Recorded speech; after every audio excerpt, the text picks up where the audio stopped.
2 লাখ টকা prize মানিৰে hack হাঁহি মাৰিলে বান্দৰদেৱা ফেৰা 11 দলটোৱে।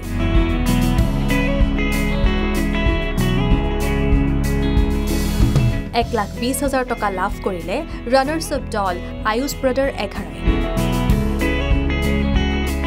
যোৱাকালি সফল সামৰণি হয় লখিমপুৰত অনুষ্ঠিত হোৱা সৰ্বভাৰতীয় দিবানৈশ ক্ৰিকেট প্ৰতিযোগিতাৰ।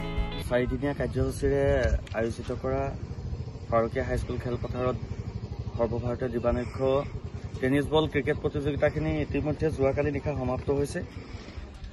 যোৱাকালি হৈ যোৱা খেলখনত বান্দৰদোৱাৰ ফেৰা 11 দলে বিজয়ী হয় আৰু লখিমপুৰৰ আয়ুষ ব্ৰাদাৰ্ছ 11 দলে বিজিত হয়। বিজয়ী দলক এটি ট্ৰফিসহ স্বৰ্গীয় বিশ্বেশ্বৰ বৰা সোঁৱৰণী এটি ট্ৰফিসহ নগদ 2 লাখ টকা আৰু বিজিত দলত আজিজুৰ ৰহমান সোঁৱৰণী এটি ট্ৰফিসহ নগদ 1,20,000 টকা প্ৰদান কৰা হয়। এই খেলত পুৰস্কাৰ লাভ কৰে বহু প্ৰতিভাৱান খেলুৱৈয়ে। লগতে ছেমিফাইনেলখনৰ man of the match Ajay, তেখেতক নগদ 1,500 টকা আৰু এটা ট্ৰফি।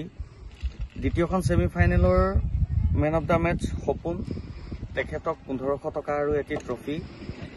ফাইনেল খেলখনৰ man of the match Supar, তেখেতক 3,000 টকা আৰু এটা ট্ৰফি। আৰু লগতে man of the series Tushar, তেখেতক নগদ 10,000 টকা আৰু এটি ট্ৰফি উদযাপন সমিতিৰ তৰফৰ পৰা প্ৰদান কৰা হয়। ফাৰুকীয়া খেলপথাৰত অনুষ্ঠিত হোৱা 4দিনীয়া এই প্ৰতিযোগিতাখনত ফাইনেলৰ দিনা অনুষ্ঠিত কৰা হয় এখন চিত্ৰাংকন প্ৰতিযোগিতা। এই প্ৰতিযোগিতাৰ লগত সংগতি ৰাখি এখনি চিত্ৰাংকন প্ৰতিযোগিতা আয়োজিত কৰা হৈছিল। চিত্ৰাংকন প্ৰতিযোগিতাত নিম্ন শাখাত প্ৰথম স্থান তাহিৰ আৰছাদ, দ্বিতীয় স্থান আয়েশা নেইমা হুছেইন আৰু তৃতীয় স্থান লাভ কৰে ঋতিকা দাসে।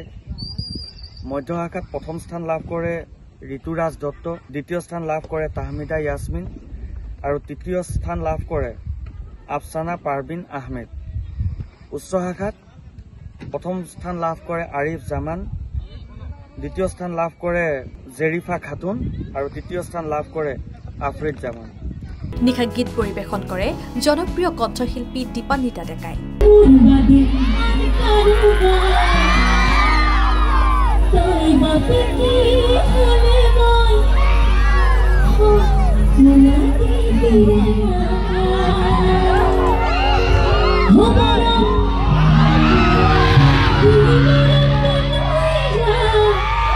এই সৰ্বভাৰতীয় প্ৰতিযোগিতাখনৰ ফাইনেল খেলত উপস্থিত থাকে জিলা আয়ুক্ত লাচিত দাসৰ লগতে বহু গণ্যমান্য ব্যক্তি।